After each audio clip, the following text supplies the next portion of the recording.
দুই পদের রান্না হচ্ছে মনে হচ্ছে। আমি এসে মাছের ভিতরে হাত দিয়েছি যে ভাই বড় মাছ করে পাইছে দেই।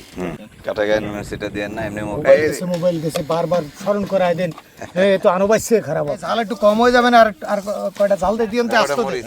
আরে চক চক চক চক করতেছে পদ্মার মাছ। চামচের বাড়ি বাড়তে কি খাস না খাস? পদ্মার চর সালেপুর থেকে সবাইকে আমন্ত্রণ জানাচ্ছি। আশা করি ভালো আছেন।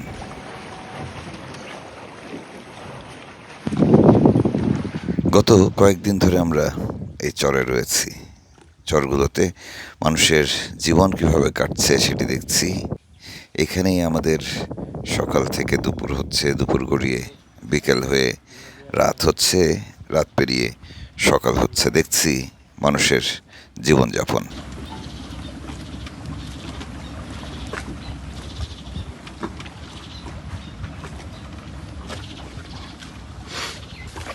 চিংড়ি কি বিক্রি করে আসছেন ভাই? মাছ কি বিক্রি করে আসছেন? আচ্ছা, কয়টা চিংড়ি দিন আমাদেরকে। এ ধরনের সফরে আমরা নৌপথে চলাফেরা করি, ট্রলার করে চলাফেরা করি, ট্রলারেই থাকি।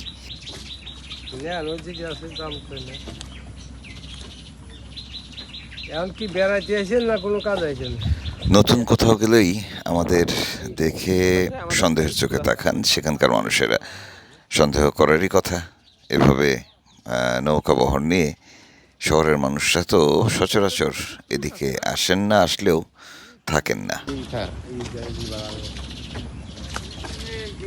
এ ধরনের সফরে নামার সময় আমরা চাল ডাল সহ বাজার সদা করি না আমি কয়েকদিনের জন্য, কিন্তু মাছ নেয়ার চেষ্টা করি সরাসরি জেলেদের কাছ থেকে।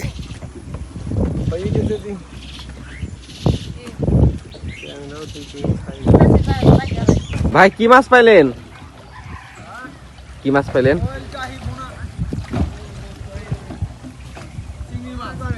বিশাল সাইজের। কি বেশি পাইলে বলে না? এটা কি কাকড়াই তো গোটা বিষয় করলে আমাদের আর কিছু কেনাই লাগতো না। এই মাছগুলো কি ভালো না ফেলে দিচ্ছেন? আজ আমরা অনেক জায়গায় ঘুরেছি।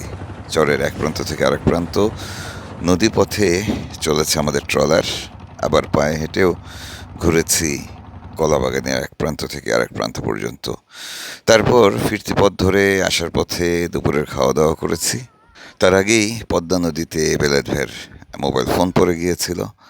সেই ফোনটি খোঁজার চেষ্টা করে ব্যর্থ হয়ে আমরা ফিরে আসছি। যদিও ফোনটি এখনও চালু রয়েছে। আমরা বিকেল সন্ধ্যা যখনই সুযোগ পাবো আবারও চেষ্টা করব। আমরা চলে এসেছি চর সালেপুরের আদার বাজার পেরিয়ে, যেখানে আমাদের ছোট ভাই আশিকের খামার রয়েছে, সেই ঘাটে।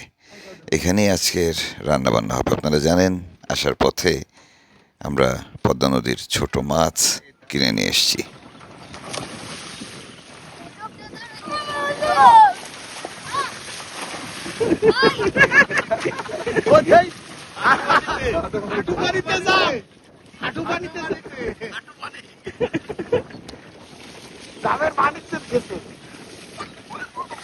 জাম হয়ে গেছে না? জাম পাই নাই।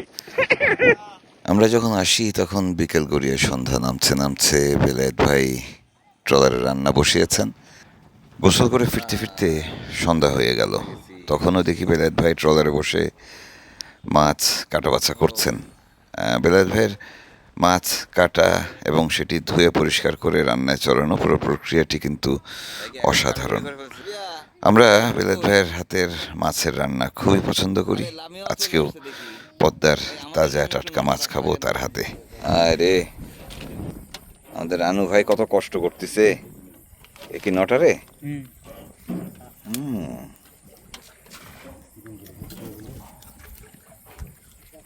অন্ধকারের মধ্যে চলতেছে কাজ। সন্ধ্যার ভাই তো মাছই কাটতে পারতো না, মাছই রেডি করতে পারতো না আমি লাইট না দিলে। লাইট তো আছে আমাদের, পাওয়ার ব্যাংকের লাইট আছে। আরে পাওয়ার ব্যাংকের লাইটে কাজ হয়নি আমি লাইট না দিলে। সে কি কয় না কয় বুঝি না। কষ্ট করে লাইট ধরেছিল। পাওয়ার ব্যাংক তো আনু ভাই নিছে। পেঁয়াজ কোচাইছে মোটামুটি 1.5 কেজির মতো। আর লাগবে না আনু ভাই? নামলাম ভাই। হ্যাঁ নামেন নামেন। আর লাগতেছে না। কাঁচামরিচ ধুয়ে নিয়েছেন? না না কাঁচামরিচ কত এখানে কি ধুয়ে নিয়েছেন? জি পয়সা আর লাগবে না, পেঁয়াজ হয়েছে, যথেষ্ট হয়েছে। দেন উপরে নিয়ে চলে যায়, আপনি এনে ঘুমোন। ট্রলার থেকে কিছু নেওয়ার থাকলে একবারে নিয়ে যাই। পাওয়ার ব্যাংক নিতেছি। এই আর কারো আছে কিছু নেওয়ার? হ্যাঁ ভাই, আর আমরা তো নৌকায় থাকবো, কয়েলটা কি করবো? জুতোও পড়ছে নাকি, নিচে পড়লো কিনা? ছোট ব্যাগ, বেলাত ব্যাগ, ছোট ব্যাগটা। এই চাপাতা কোথায়? চাপাতা পরের বাজার নিয়ে এসে সেই বাজার। এই যে বড় খুন্তি দেয়া ভাই চা পাতা কই দেখেন তো। লাগবে না না না খুন্তি লাগে। হ্যাঁ ভাই, ওখানে? হ্যাঁ গেছে গেছে। কেন? চাবি আপনার কাছে? আপনার গোসল শেষ হয়েছে? আচ্ছা ঠিক আছে। ভাই, উপরে যে প্যান্ট গুলো আছে ওইগুলো একটু নিচে নামাই ধুইয়েন। আর একটু সময় লাগবে। সবই তো শুকাইছে, এগুলো তো নামাই রাখেন তো, যা যা আছে। না আমি কোন ভিজে থব নাকি আরে না, ভিজাই দেবে না, যা যা চালে চালে হবেন, অসুবিধা নেই। অসুবিধা নেই। আমি সুবৈত বোনা নে কেউরি। আমার লুঙ্গি আছে, যা যা আছে নামাই রাখেন ভাই। আচ্ছা চাপাতি চিনি টিনি বাইক নিয়ে এসে নেব। ও মারে মা। আকাশের অবস্থা ভালো নয়, তাই আজকেও আশিকের খামার বাড়িতে থাকবো। যাওয়ার পথটি একটু ঝুঁকির, সাপের কারণে। রাসেল জাইপার সাপ এদিকেও দেখা গেছে কিছুদিন আগেও। চাবি দিছেন ভাই? গরমের সময় একটু আলো জ্বালায় যেতে হয়।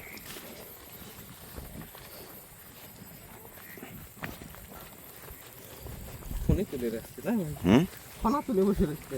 ফোনে তুলে বসে থাকলে সমস্যা না, কিন্তু পদ্মার চর তো, বিশ্বাস নাই। আর এখানে ওই যে সামনে বড় গেছে তো, ওই যে বাচ্চারা বলতেছে বল ছাপা সাপ। একটা ব্যাং ধরে নাকি উঠে বসেছিল। গাছে উঠে খায়। গাছে উঠে খায় না, গাছে উঠে বসেছিল এই যে সামনের বড় গাছটা।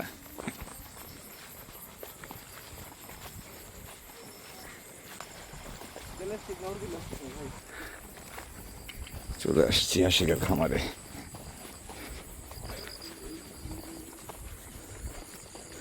আজকে কি বাতাস কম দেখতেছি, তাতে তো মশায় কামড়াবে খুব।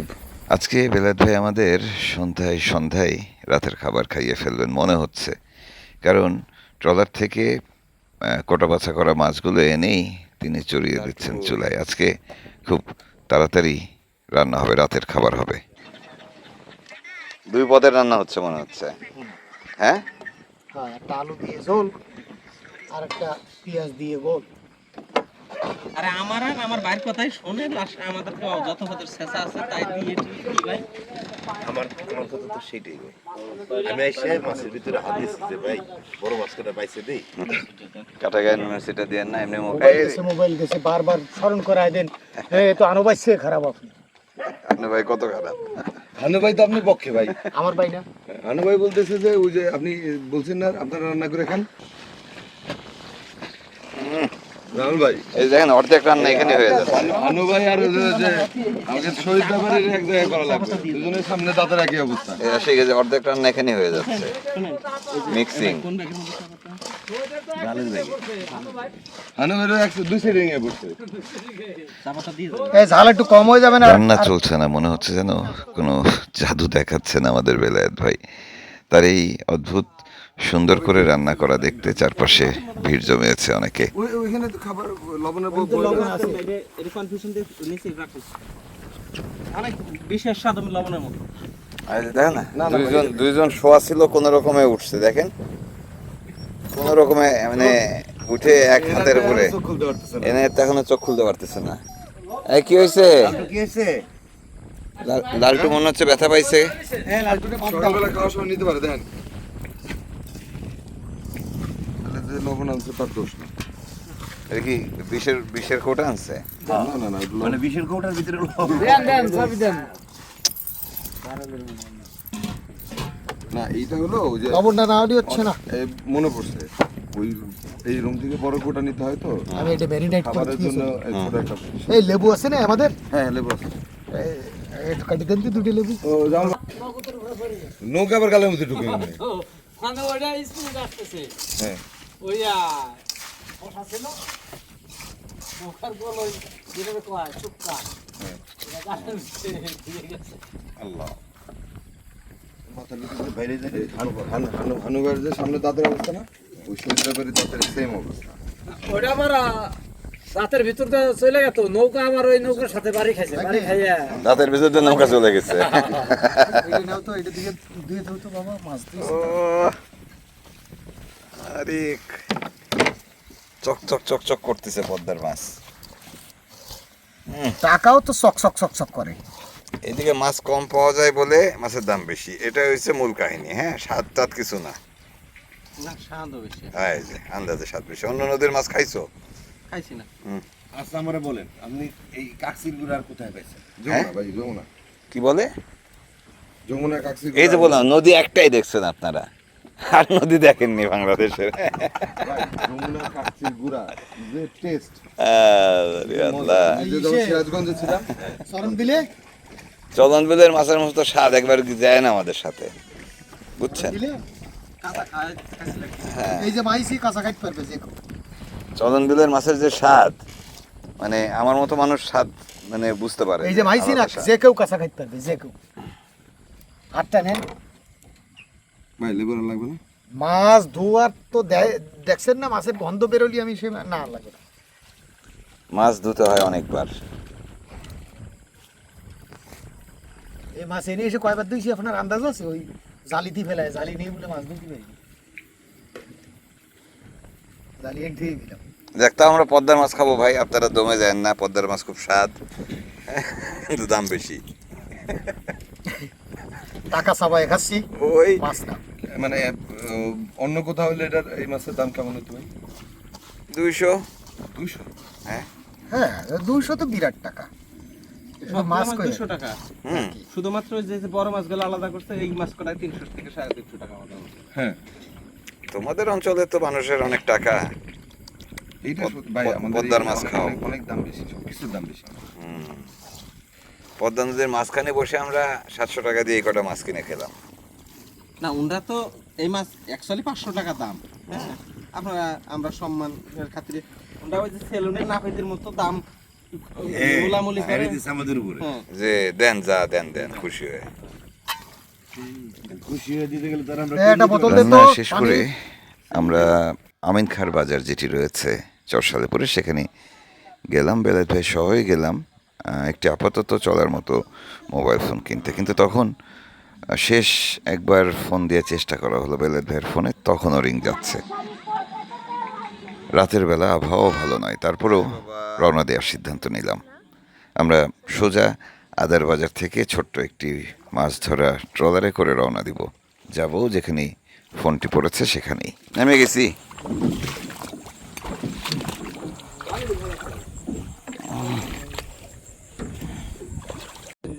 এটাতে আসবো। সর্দারের পানিতে পড়ে যাওয়া আইফোনটি ফিরে পাওয়ার সম্ভাবনা এখনো উকি দিচ্ছে। যাক, খুঁজে পাওয়া যাবে না। এই সফরে আমরা স্থানীয়দের ট্রলার ব্যবহার করব, বেশ দ্রুতগামীর ট্রলারগুলি। চলে তো একেবারে তুফান মেলের মতো, তুফান মেলের মতো চলে। জঙ্গল জঙ্গল অবশ্য ওরা তো এই শোনার মধ্যে চালায় এক্সপার্ট। বাড়িতে বেড়ে যাবে আমরা তো ওই সাইড থেকে গাছ কেটে আনি, 15 মিনিটে ফেরত। মানে গাছ কাটালে ইঞ্জিন কত? ইঞ্জিন 25। ওরে বাবা, এই ইয়ের জন্য ট্রলার তো ছোট। সমলা কত? কোনটা? এইটা এটা ওরা কিনা এটা মানে ইসা আছে আড়াই হাত। শুরু হলো অভিযান বেলায়েত ভাইয়ের ফোন উদ্ধারের শেষ চেষ্টা। আমরা ছুটলাম ঠিক সেই জায়গাটির দিকে যেখানে সর্দারের ফোনটি পড়েছিল, কিন্তু যাওয়ার পথে এই ট্রলারটি নিয়ে আমরাও আটকা পড়লাম কচুরি পানার ফাঁদে, ফেসে গেলাম এখানে। আমরা যেখানে নামছিলাম ঠিক 500 মিটার দূরে মামার ভাওর থেকে, মানে ওই। আর আমরা এই যে এই জায়গায় এসে আটকাই গেলাম না, আমরা নিজেরাও ঘোরালাম। কি খুঁজতেছি আমরা? লোক আইছিল ওই যে আমাকে নৌকা আজকে এখানে এসে গুদাগাতি করে পার হয়েছি, বহুত কষ্ট হয়েছে আমাদের ঘুরায় টুরায় নিতে। তখন বাতাস ছিল আরো মেলা বেশি। কি লাগবে? দড়ি? এই সারছে জাল ধরেছি রে জাল ধরেছি ও যে আরে নিচের বাল কি জালে এই কারেন্ট চাইনা দিক নাই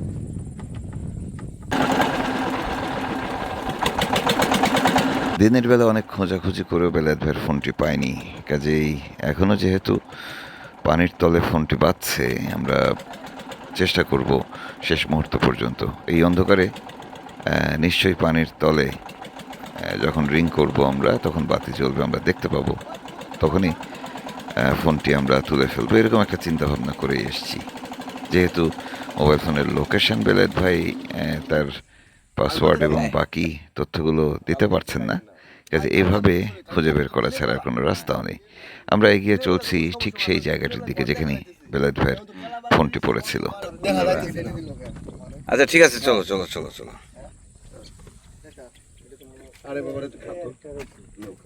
রওনা দিচ্ছি। কি স্বচ্ছ পানি। ভাই বিস্কিট দেবো আর একটা যেই জায়গাটিতে বেলায়েত ভাইয়ের ফোন পড়েছিল ঠিক সেই জায়গাটিতে এসে আমরা শেষবারের মতো ফোন দিলাম। দুর্ভাগ্য, আমাদের একটু আগেও ফোন খোলা ছিল, এখন ফোন বন্ধ, কাজেই ফোনটা ডিসচার্জড হয়ে গেছে অথবা পানি ঢুকেছে, কিছু একটা হবে। আমরা ফেরত যাচ্ছি, যাওয়ার পথে আবারও আমাদের ট্রলারটি বেঁধে গেল, মানে প্রপেলার বেঁধে গেল ঝোপঝাড় জঙ্গলে। কাশি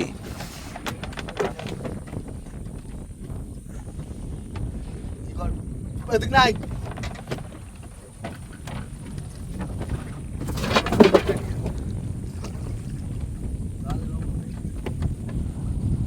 লাগছে কিছু জালে? প্রয়োজনীয় যন্ত্রপাতি খুঁজে পাওয়া যাচ্ছে না, ট্রলারের প্রপেলারের জাল বেঁধেছে। এখন ওই যে একটি করাত পাওয়া গেছে, সেটি দিয়ে জালটি কাটা হবে। আমরা আবারও ট্রলার ছাড়িয়ে রওনা দিলাম। যাওয়ার পথে বিরতি নিলাম চর কল্যাণপুরে। কল্যাণপুরের চরে আমাদের আগামীকাল আসার পরিকল্পনা রয়েছে। রাতে দোকানপাট যেহেতু খোলা দেখছি, আবহাওয়া একটু খারাপ, তাই এখানে একটু দাঁড়িয়ে যাব। দোকান বন্ধ, তুই নিবি কেমনে তেল?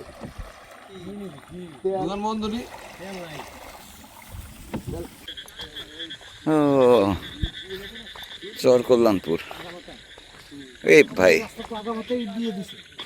তাই নাকি? মানে কি আমি আদার বাজার থেকে আগামাথা?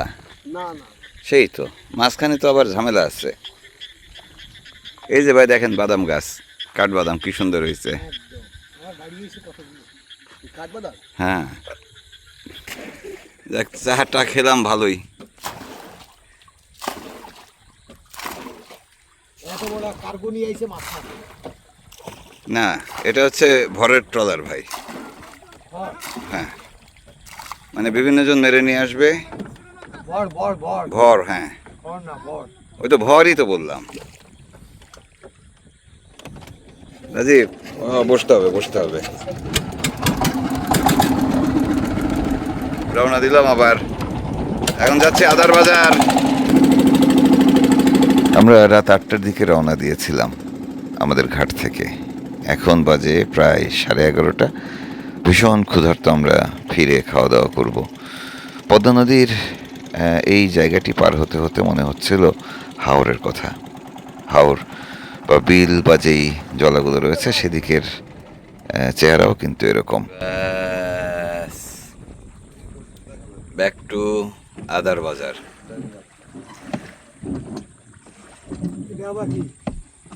এই কচুরি যে আজকে আমাদের ভোগালো। কাঠ বুঝে গেছে, পরে দেখলাম বাসা পুরা ফাইটে গেছে। সেরকম কেন এই বোট উঠানোর জন্য? পৌঁছায় গেছি। লালটু, ও লালটু কেমন আছো? চলো এখন খাওয়া দাওয়া করবো। ও খুব ভালো, দারুণ। ও বাবা, আবার লেজ দাঁড়াচ্ছে। বাবা, পরিচিত লোক পাইছে, হ্যাঁ চেনা জানা লোক পাইছে। লালটু, আরে দারুণ। হাল দুটো আছে দুটো বুঝতে হবে পরে এটা আইছে বদি সব ঠান্ডা ঠান্ডা। এটা আইছে আমার বললাম এটা দারুণ। কি হয়েছে? মেলা কমপ্লেন। আমরা তো নদীতে, আমরা ভাবতেছি যে কাজল ভাই মশা খাচ্ছে, ইস কি কষ্ট হচ্ছে কাজল ভাইয়ের।